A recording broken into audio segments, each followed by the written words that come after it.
Assalamualaikum warahmatullahi wabarakatuh. Perkenalkan, nama saya Mutia Hanifah Nugraha. Saya dari kelas 4D Prodi Pendidikan Agama Islam. Di sini saya akan menjelaskan dan menjawab pertanyaan soal ulangan tengah semester mata kuliah Filsafat Pendidikan, dosen pengampu Bapak Dr. Iqbal Muzaki, SPDI, MPD. Baik, langsung saja ke pertanyaannya. Yang pertama, jelaskan bagaimana pengertian filsafat pendidikan Islam dapat mempengaruhi praktik pendidikan di madrasah dan pesantren. Nah, mengingat bahwasanya filsafat itu kan diartikan sebagai pengetahuan akan hakikat, pengetahuan akan hikmah, pengetahuan akan prinsip, dan dimana memang usaha mencari kebenaran, bahkan membahas dasar-dasar yang akan dibahas.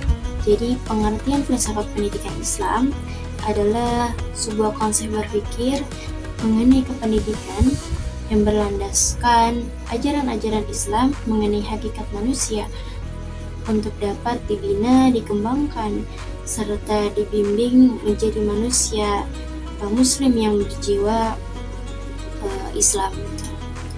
Dan bahkan sebenarnya kata filsafat pendidikan Islam itu dengan filsafat pendidikan itu sama. Bedanya hanya di ketika kata filsafat pendidikan Islam diiringi dengan kata Islam, maka hal itu menjadi sifat, yaitu sifat dari filsafat pendidikan tersebut.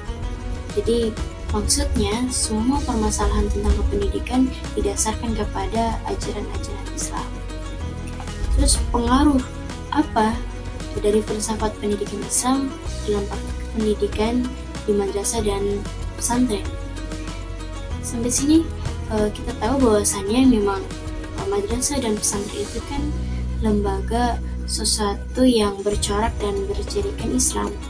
Jadi pengaruh dari filsafat pendidikan Islam itu dengan mengembangkan nilai-nilai Islam, menerapkan akan nilai-nilai ajaran Islam.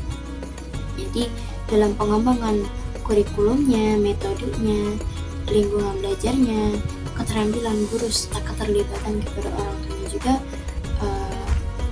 terus mencakup nilai-nilai agama, nilai-nilai Islam agar dapat mengembangkan keterampilan dan pengetahuan siswa berdasarkan ajaran-ajaran Islam. Untuk contoh konkretnya itu melihat dulu juga saya pernah belajar di madrasah dan saya juga di situ mempelajari Al-Quran, hadis, fikih, terus bahasa Arab dan bahkan tarikh Islam, yang dimana memang hal itu kan berbasis Al-Quran dan hadis, dan juga diberikan penerapan-penerapan dan metode-metode yang dimana mengartikan akan kejujuran, kedisiplinan, tanggung jawab, dan memang sudah dicontohkan oleh Nabi Muhammad SAW sebagai model pendidikan karakter gitu. Pertanyaan kedua, apa saja kelebihan dan kekurangan masing-masing dari filsafat pendidikan Islam dengan filsafat pendidikan Barat dalam konteks pendidikan di Indonesia? Mengenai sebelum kita membahas mengenai kelebihan dan kekurangan, kita membahas mengenai kedudukan di antara masing-masing tersebut dalam konteks pendidikan di Indonesia. Sebenarnya kedudukan filsafat pendidikan Islam dan filsafat pendidikan Barat ini sama-sama yang memang sebagai konsep pendidikan dalam memahami dan menyelesaikan masalah mengenai kependidikan. Hanya saja bedanya itu dalam pembentukannya. Kalau filsafat pendidikan Islam itu kan membentuk peserta didik untuk menjadikan peserta didik memiliki akhlak yang mulia. Sedangkan filsafat pendidikan Barat itu karena memang ia hanya memfokuskan akan kognitifnya, aspek kognitif, yang dimana memang sumber filsafat pendidikan Islam pun filsafat pendidikan Barat itu kan dalam akal, misalnya pembuktiannya itu rasional, terus dari kemungkinan dari tokoh-tokoh Baratnya, yang dimana memang membentuk peserta didik agar bebas dalam berpikir, bebas untuk mengembangkan kemampuan serta kepribadiannya sesuai dengan yang diminatinya gitu. Karena memang nyatanya pendidikan Islam itu kan tujuannya bukan hanya transfer of knowledge, tapi juga transfer of karakter, di mana memang hal itu mementingkan akan aspek kognitifnya, afektifnya, dan psikomotoriknya. Sedangkan filsafat pendidikan barat hanya lebih mementingkan pada aspek kognitifnya. Karena memang dalam kelebihan dan kekurangan diantaranya seperti filsafat pendidikan Islam, kelebihannya memang kan mengintegrasikan nilai-nilai keimanan, nilai keislaman, yang dimana mengembangkan kepribadian peserta didik menjadi nilai-nilai Islam. Jadi kepribadian yang memang sudah dicontohkan oleh Nabi Muhammad sebagaimana manusia yang sebagai suri tauladan manusia gitu. Dan juga menumbuhkan roh ilmiah, karena dalam filsafat pendidikan Islam itu kan kita mengajarkan bahwasanya kita menuntut ilmu adalah sesuatu hal yang pendekatan diri kepada Tuhan. Karena menuntut ilmu adalah suatu ibadah yang memang hal itu membuktikan bahwasanya filsafat pendidikan Islam itu bukan hanya kita mementingkan kehidupan di dunia, tetapi kehidupan di akhirat juga. Sedangkan filsafat pendidikan barat itu kelebihannya memang membantu pelajar untuk berpikir kritis dan meningkatkan keterampilan komunikasinya. Karena dalam filsafat pendidikan Islam di kelas itu anak-anak dipelopori dan disodori dengan setumpuk pengetahuan material, sesuatu yang nampak, sesuatu yang ada, sehingga ia mampu menganalisis, ia mampu untuk mengembangkan kemampuannya dengan melalui pengalaman. Sedangkan kekurangannya, kita dari sisi filsafat pendidikan Islam juga, kekurangannya itu mengenai pendekatannya itu cenderung normatif, jadi hanya diberikan kedoktrinan sehingga anak itu kurang menghayati akan nilai-nilai Islam itu. Dan mengenai metodenya juga, yang dimana metodenya itu terkadang terkesan monoton karena tidak jauh dari penghafalan, terus mendengarkan guru. Terus dari kekurangan filsafat pendidikan barat yang memang tadi sudah dijelaskan bahwasanya ia hanya belajar mengenai hal-hal yang nampak, jadi ia tidak percaya akan sesuatu yang non material, yang dimana memang akhirat, malaikat itu adalah sesuatu hal yang gaib. Terus juga memang tidak mementingkan dan mengutamakan pada spiritual, karena juga sudah bahwasanya ia merupakan segala perubahan yang tercipta itu bersifat material dan memang melalui pengalaman, jadi sehingga ia tidak mengutamakan akal spiritualnya. Baik, pertanyaan yang ketiga yaitu jelaskan kerangka kerja yang menggambarkan ruang lingkup filsafat pendidikan Islam dan sertakan elemen-elemen penting yang harus dipertimbangkan dalam pengembangan kurikulum pendidikan Islam. Nah, ruang lingkup filsafat pendidikan Islam itu kan diantaranya tujuan, pendidik, peserta didik, kurikulum, metode, serta lingkungan. Jadi sudah jelas bahwasanya tujuan pendidikan Islam itu membentuk manusia yang berakhlak mulia dan menjadikan hamba Allah yang bahkan seluruh sikap dan aktivitasnya itu harus dijiwai dengan nilai-nilai Islam. Terus yang kedua, peran pendidik, di mana pendidik adalah seseorang yang bertanggung jawab penuh yang mengupayakan segala potensinya untuk perkembangan peserta didik, di mana memang sebagai pengajar, pembimbing, dan bahkan sebagai fasilitator. Terus peran peserta didik, yang dimana peserta didik adalah orang yang memiliki potensi dasar tapi memang perlu dikembangkan lagi gitu. Jadi maka dari itu Islam mengatakan bahwasannya peserta didik ini adalah makhluk yang jasmani dan rohaninya ini belum mencapai kematangan taraf gitu. Maka dari itu harus senantiasa dikembangkan melalui proses pendidikan. Terus kurikulum, yang dimana kurikulum adalah suatu perencanaan dalam proses pembelajaran yang memang harus disusun dengan sebaik mungkin agar perencanaan tersebut tetap mengutamakan prinsip-prinsip pendidikan dalam mencapai tujuan pendidikan. Terus metode yang dimana kita membicarakan akan cara penyampaian materi yang akan kita bawakan, sehingga memang harus dibuat konsep dalam mengajarkan materi kepada anak tersebut. Bisa dengan berbasis pengalaman, penelitian, dan bahkan pengamatan. Terus lingkungan, di mana kita harus menerapkan bahwasannya lingkungan adalah sesuatu tempat yang akan mengantarkan kepada keberhasilan mencapai tujuan pendidikan, sehingga harus ditata dan diberikan nuansa dan corak dengan berbagai simbol keislaman. Terus elemen-elemen penting apa saja yang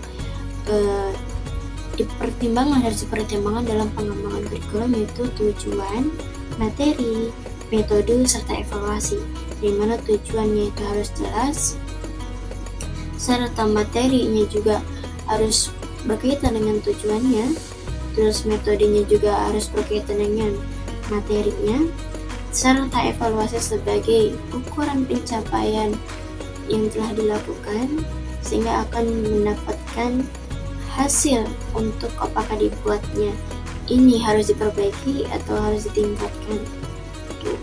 Jadi dalam bentuk sistem inilah kurikulum akan berjalan dengan sebaik mungkin, karena dengan adanya saling keterkaitan dan saling kerjasama dari elemen-elemen tersebut.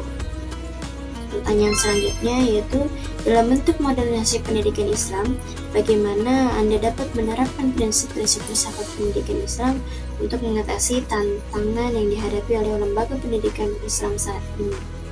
Karena dalam konteks modernisasi yang dimana memang zaman semakin maju, adanya perubahan-perubahan dalam segala sisi, sehingga untuk mengatasi tantangan tersebut, pertama, meningkatkan mutu tenaga pendidik, karena kan seorang pendidik itu kan seseorang yang bertanggung jawab penuh dalam mengajarkan, membimbing, sehingga harus siap akan segala perubahan, yaitu dengan menerapkan prinsip-prinsip pendidikan dan terus berusaha untuk menerapkan.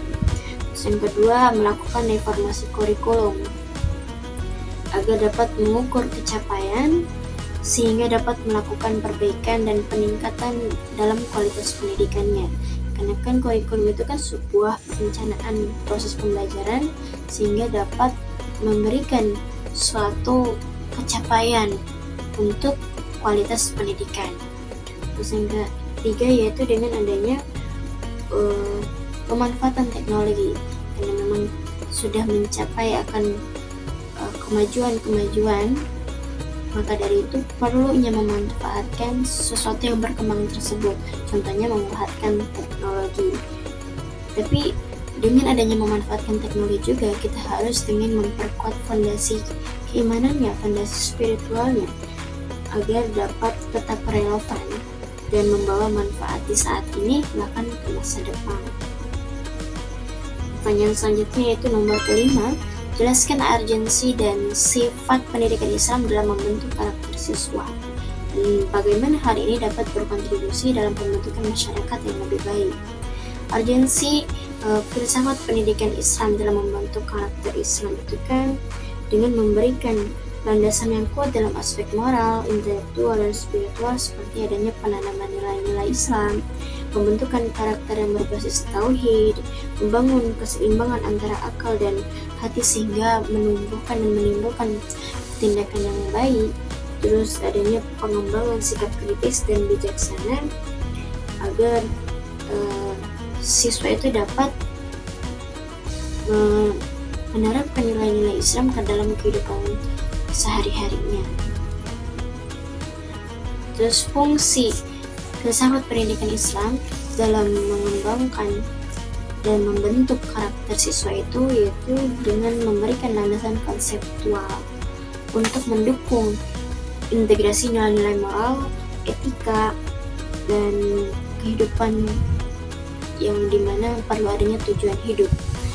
Karena dengan adanya filsafat pendidikan Islam ini kan dia membiasakan cinta kepada Allah. Pembiasaan cinta kepada Allah itu menerapkan akan pengenalan hakikat ilmu yang dimana nantinya akan menjadikan sarana mendekatkan diri kepada Allah. Jadi ketika seseorang sudah diberikan kecintaannya kepada pengetahuan, hal itu juga kan bisa dijadikan sebagai sarana mendekatkan diri kepada Allah, yang sehingga membentuk karakter cinta dan ketaatan kepada Sang Pencipta. Jadi hal ini juga kontribusi dalam pembentukan masyarakat yang lebih baik, karena sudah diberikan memberikan karakter yang dimana ia menimbulkan rasa cinta dan ketaatan kepada Allah, sehingga ia juga akan memberikan manfaat kepada masyarakat, sehingga membentuk masyarakat yang beriman, berpengetahuan, dan berorientasi pada masa depan. Terus pertanyaan selanjutnya, pendekatan yang paling efektif dalam meningkatkan kualitas pendidikan Islam dan mengapa? Pendekatan yang menurut saya efektif itu diantaranya pendekatan normatif, historis, dan kontekstual, di mana pendidikan normatif sesuatu yang diberikan kedoktrinan, maka dari itu dalam proses belajar mengajar pendidikan agama Islam lalu ditanamkan sesuatu yang baik secara moral, doktrin-doktrin baik, sehingga dapat mencegah perbuatan yang mengarahkan kepada keburukan. Terus adanya pendekatan historis, di mana pendekatan historis ini kan membahas mengenai suatu yang lampau. Maka dari itu, ketika sudah diberikan kedoktrinan, sesuatu yang dikatakan baik, pasti akan bertanya seorang anak itu, apa buktinya? Apakah ilmu tersebut bisa diberikan dan dimanfaatkan dalam kehidupan sehari-hari? Apakah ada buktinya waktu sebelumnya? Maka dari itu adanya pendekatan historis yang dimana cara pandang yang digunakan untuk menjelaskan hakikat dan hikmah sesuatu. Terus pendekatan kontekstual yang dimana harus menghubungkan materi pembelajaran dengan kehidupan sehari-hari. Tadi kan sudah diberikan kedoktrinan, sudah diberikan pembuktian, maka juga harus dihubungkan dengan kehidupan sehari-hari. Karena banyak pikiran anak-anak ketika ia belajar, ia tidak dilakukan dan direalisasikan dalam kehidupannya, ia akan lupa akan nilai-nilai tersebut, akan lupa dengan ilmu tersebut. Jadi harus dihubungkan materi pembelajaran dengan kehidupan sehari-hari agar dapat melihat makna dalam materi pembelajaran tersebut. Jadi anak-anak mampu untuk paham apa yang sedang dia pelajari. Baik, pertanyaan selanjutnya yaitu mengenai rancangan program pendidikan yang mengintegrasikan hakikat manusia dan hakikat pendidikan dalam konteks pendidikan Islam. Yaitu yang pertama dengan adanya pembiasaan membaca, baik itu membaca Al-Quran ataupun membaca pelajaran atau bahkan membaca cerita Islami. Terus yang kedua adanya pembiasaan berolahraga setiap minggunya dengan menekankan pola hidup sehat. Terus juga ada pembiasaan bersih-bersih dalam kelas, atau mungkin itu dilakukannya sebelum masuk ataupun sesudah selesai pembelajaran. Terus diadakannya juga dalam aspek kekeluargaan, itu adanya program sholat berjamaah. Terus juga adanya upacara setiap minggunya. Dan komponen-komponen yang utama yang perlu ada dalam program ini yaitu pastinya tujuannya, terus dari metodenya, serta peserta didik dan pendidiknya, dan juga lingkungan yang juga mendukung. Terus pertanyaan yang terakhir yaitu bagaimana peran filsafat pendidikan Islam menekankan sistem pendidikan yang inklusif dan adil. Mengingat peran filsafat pendidikan Islam itu kan adalah suatu konsep yang dapat memahami dan menyelesaikan masalah dalam kependidikan. Dan pada dasarnya juga Islam ini menekankan nilai pendidikan secara komprehensif. Sebagaimana dalam hadis juga dikatakan bahwasanya wajib bagi setiap muslim untuk menuntut ilmu, yang berarti baik itu cacat ataupun tidak, baik itu perempuan ataupun laki-laki, itu wajib untuk menuntut ilmu dan berhak untuk mendapatkan pendidikan sebagaimana dalam hakikat manusia sebagai homo education, yaitu yang berhak menerima pendidikan. Dan bahkan filsafat pendidikan Islam itu kan membentuk manusia yang berakhlak, berkarakter, sehingga sudah barang tentu setiap orang diberikan kesempatan untuk bersama-sama mengembangkan potensi dirinya sendiri. Dan juga dalam Islam menekankan bahwasanya ketika kita menuntut ilmu, hal itu adalah suatu sarana untuk mendekatkan diri kepada Allah, yaitu dimana suatu bentuk ibadah. Jadi sudah barang tentu setiap orang memiliki kesempatan yang sama untuk belajar, termasuk mereka yang berkebutuhan khusus. Contoh implementasi yang relevan itu diadakannya kelas inklusif dengan fasilitas yang memadai serta adanya guru yang khusus untuk kelas inklusif tersebut, agar siswa inklusif ini dapat ditangani dengan sebaik mungkin dan mendapatkan haknya untuk belajar secara optimal. Dan juga untuk siswa lain diadakannya membangun kekeluargaan secara Islamiyah yang mengembangkan cara pandang mereka dalam berinteraksi gitu, sehingga menekankan bahwasannya ia akan berada di dalam masyarakat yang beragam. Cukup sekian yang dapat saya sampaikan, kurang lebihnya mohon dimaafkan. Assalamualaikum warahmatullahi wabarakatuh.